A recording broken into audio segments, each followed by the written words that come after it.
Bismillahirrahmanirrahim. Assalamualaikum warahmatullahi wabarakatuh. Alhamdulillahirabbil alamin wassalatu wassalamu ala asyrafil anbiya'i wal mursalin sayyidina wa maulana Muhammadin wa ala alihi wa sahbihi ajma'in, amma ba'du. Faya rabbi shrah li sadri wa yassir li amri wahlul 'uqdatam min lisani yafqahu qawli. Amin. Anak-anakku sekalian, sebelum belajar sama-sama kita baca Fatihah. Kita berdoa memohon kepada Allah Subhanahu wa taala agar mudah-mudahan kita semua diberikan ilmu yang bermanfaat, akhlak yang mulia, rizki yang banyak, dan dijadikan anak yang soleh dan solehah.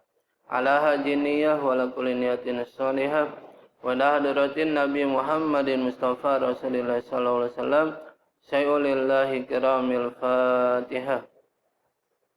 A'udzu billahi minasyaitonir rajim. Bismillahirrahmanirrahim. Alhamdulillahi rabbil alamin. Arrahmanir rahim. Maliki yaumiddin. Iyyaka na'budu wa iyyaka nasta'in. Ihdinas siratal mustaqim. Siratal ladzina an'amta 'alaihim ghairil maghdubi 'alaihim waladdallin. Rabbighfir lana wa liwalidayna. Amin. Baiklah anak-anakku sekalian, kita lanjutkan pelajaran PKN kita masih di bab 2, yaitu tentang norma hukum, ya. Kita di sini akan mempelajari tentang norma hukum, pengertian hukum, dan fungsi serta macam-macamnya. Norma hukum adalah kaidah atau aturan yang mengatur tingkah laku manusia yang bersumber dari peraturan yang dibuat oleh pemerintah atau penguasa negara, ya. Jadi norma hukum itu adalah sekumpulan kaidah atau peraturan yang mengatur kehidupan manusia, khususnya warga negara, ya.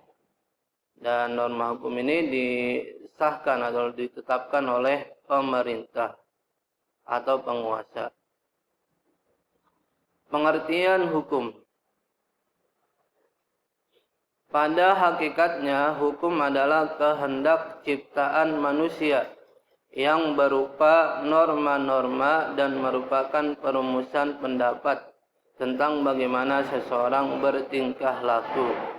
Nah, jadi hukum itu pada hakikatnya adalah produk buatan manusia yang dirumuskan untuk mengatur tingkah laku manusia. Menurut Mukhtar Kusumatmaja di dalam buku Tata Hukum Indonesia, beliau menjelaskan bahwa hukum adalah keseluruhan kaidah serta asas yang mengatur pergaulan hidup manusia dalam masyarakat yang bertujuan memelihara ketertiban dan kedamaian hidup masyarakat, ya. Jadi adanya hukum itu, ya, itu bertujuan untuk memelihara ketertiban dan kedamaian hidup masyarakat supaya masyarakat hidup dengan aman, damai, dan tentram. Kita lanjut ciri-ciri hukum. Nah, di sini ada 5 yang termasuk ciri-ciri hukum, yaitu yang pertama adanya perintah dan larangan, ya. Jadi yang namanya hukum udah pasti ada perintah dan ada larangan. Contoh misalnya kita diperintahkan oleh pemerintah untuk taat dan patuh mengikuti rambu-rambu lalu lintas, ya. Dan ada larangannya, dilarang untuk kebut-kebutan di jalan, dilarang untuk membuat keonaran di jalan, dan lain sebagainya. Kedua, perintah atau larangan itu harus ditaati oleh setiap orang. Jadi yang namanya hukum itu wajib ditaati. Kalau tidak ditaati, maka nanti akan ada sanksi hukumnya. Yang ketiga, adanya lembaga atau badan hukum yang mengesahkannya. Nah, dalam hal ini adalah MPR dan DPR atau DPRD. Lembaga inilah yang berhak untuk mengesahkan suatu hukum yang ada di Indonesia dan nantinya akan diberlakukan ke seluruh wilayah negara Kesatuan Republik Indonesia dan harus ditaati serta dipatuhi oleh seluruh warga negara Indonesia. Keempat, adanya alat penegak hukum. Nah, di sini yang menjadi alat penegak hukum yaitu polisi dan kejaksaan. Jadi apabila ada warga negara yang melanggar hukum atau berbuat tindak kriminal, maka polisi harus menangkapnya dan dibawa ke pengadilan. Nanti jaksalah yang akan menuntut hukumnya dan divonis oleh hakim ketua. Kira-kira hukumannya apa? Nah, yang kelima, adanya sanksi yang tegas bagi pelanggarnya. Ya, sudah pasti.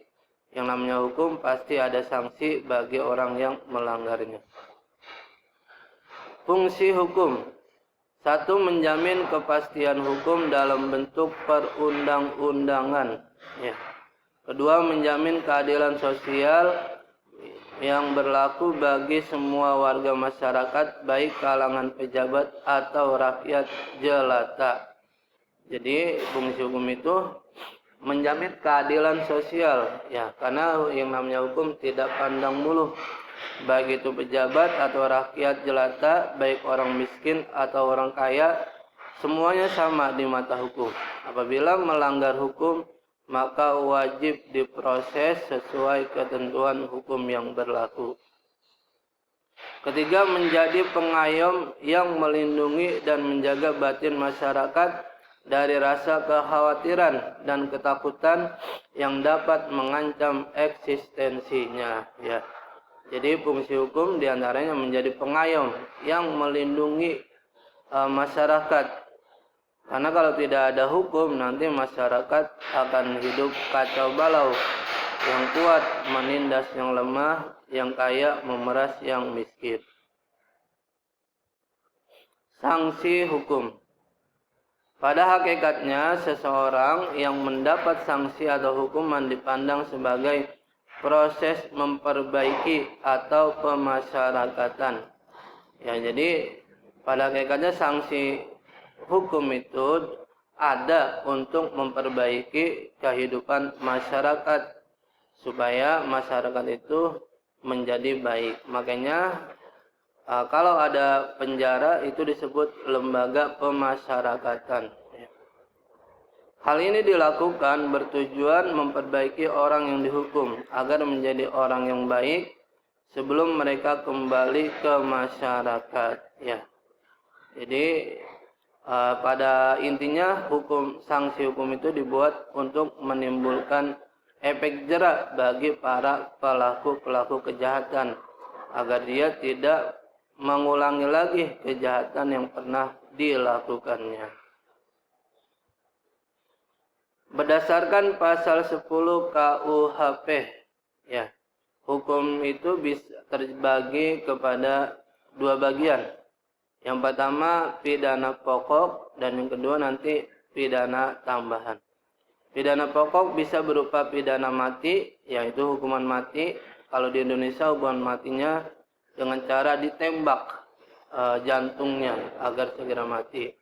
Tapi kalau di Arab Saudi atau di negara-negara Islam, hukuman mati itu bisa dengan cara dikisos, dipenggal kepalanya sehingga putus dan nantinya akan mati dengan sendirinya. Selanjutnya pidana penjara seumur hidup atau sementara, ya.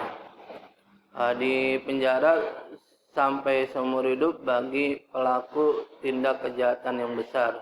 Tapi sementara bagi pelaku tindak kejahatan yang kecil atau yang sedang.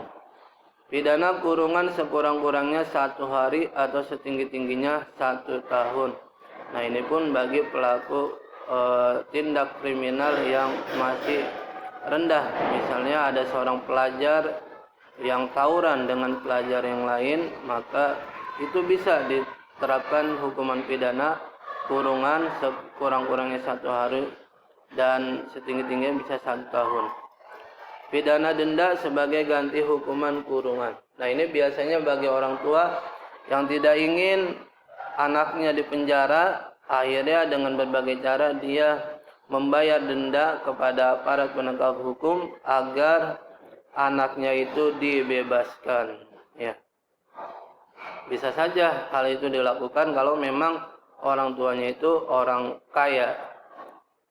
Ya, yang kedua, pidana tambahan bisa berupa pencabutan hak-hak tertentu. Ya, biasanya ini pelanggar pajak usaha. Apabila ada pengusaha yang tidak mau membayar pajak usahanya atau izin usahanya, maka haknya untuk membuka usaha akan dicabut oleh petugas yang berwenang, sehingga dia tidak diperbolehkan lagi untuk melakukan kegiatan usaha. Kedua, pengumuman keputusan hakim. Ya, contohnya ini dalam masalah perebutan hak asuh anak. Misalnya terjadi suatu perceraian antara suami istri, yang mana kedua suami istri ini masih memiliki anak kecil.